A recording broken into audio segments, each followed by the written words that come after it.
MLW. Now, this is probably one of the biggest news stories, maybe not in public interest, but as far as wider consequence. MLW settles a lawsuit with WWE.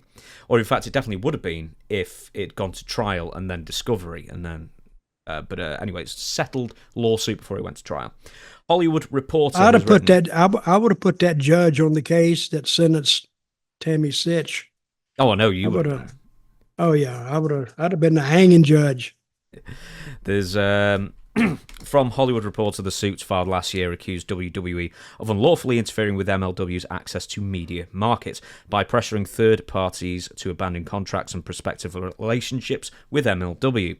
It pointed to 2 ruined deals, including one with Tubi that was killed when a WWE executive pushed Fox, I've got glasses, which airs WWE SmackDown and owns the ad-supported streamer, to terminate the agreement by threatening to pull popular programs. The company brought claims for illegal monopolization, intentional interference with contractual relations, and a violation of California unfair competition law, among other claims over interfering with business relationships. The settlement was reached after a federal judge in October identified numerous deficiencies in WWE's defense to the suit. U.S. District Judge Edward Davila, there's a point from you as well, found that some of the company's arguments were improperly asserted since they contained no facts. While findings of antitrust violations are rare, the court in June rejected WWE's bid to dismiss the case. The court found circumstantial evidence that WWE successfully monopolized the market for media rights to professional wrestling by insisting on exclusivity agreements with partners. According to MLW, WWE has captured 92% of the revenue in the market, with the next largest competitor, that'd be AEW, possessing just 6%. So, MLW has come up trumps there, and WWE's history, at least according, well, they've admitted no fault, of course, but they have settled, but WWE's potential habits of ruining other promotions' chances of success. Do you think there's merit to that lawsuit? Merit? Hell yes, there's merit. Vince McMahon was ruthless. So when he wanted to grab a market and hang on to it, that's exactly what he did. Not only is this true, but it said some of it was dropped because of no facts. Yeah, because WWE has no facts. I mean, if you really look at the facts, they've done it, I bet, for 40 years. They've done it. They've monopolized TV markets through TV, of course, for years.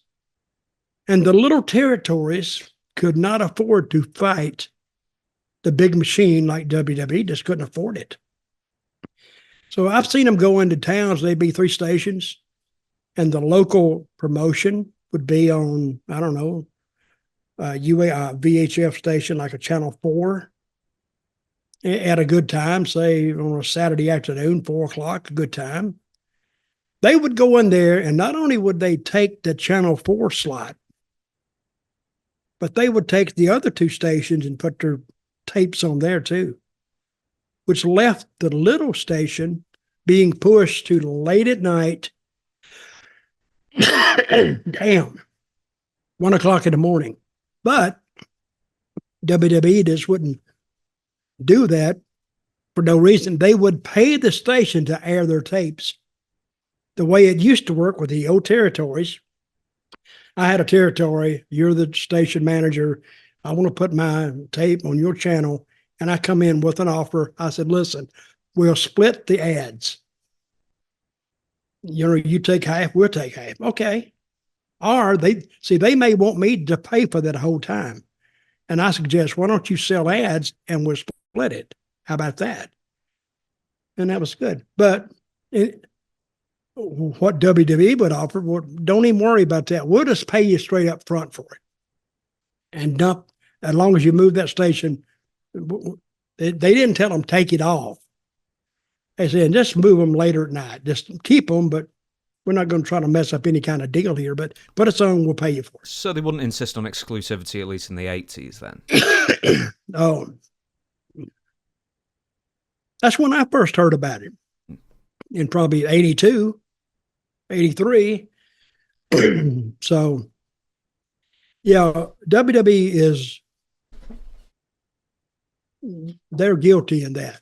And I don't know what the settlement is, but whatever the settlement was, I don't know. MLW, they're no big name yet, but they got some money out of it. So good for them. Yeah, they got a good chunk of change, wait a minute. presuming. Wait a minute, Triple H. I didn't say that. I got to recant what I said. The MLW then all of a sudden started booking more events, and they've signed Matt Riddle as well. So they've come into some money, definitely. Mm-hmm. They did. With WWE as well, right? So Dana White, UFC president, recently came out with a story that Vince McMahon is so ruthless that I think UFC and WWE were going to be on the same channel. I don't know if it was like an NBC, whatever it was. I can't remember the details. Essentially, it was all getting signed through until the very last second, and then Vince McMahon had a change of heart and just went, "Do you know what? No. You're too close to wrestling, essentially. We view you as competition." And Vince had the right to veto any potential competition from appearing on the same channel as Raw, let's say. And I believe that. Yeah. He was ruthless. He didn't care. Whatever put that green dollar in his pocket, that's what he went with. And I've heard Vince described as a man without a heart.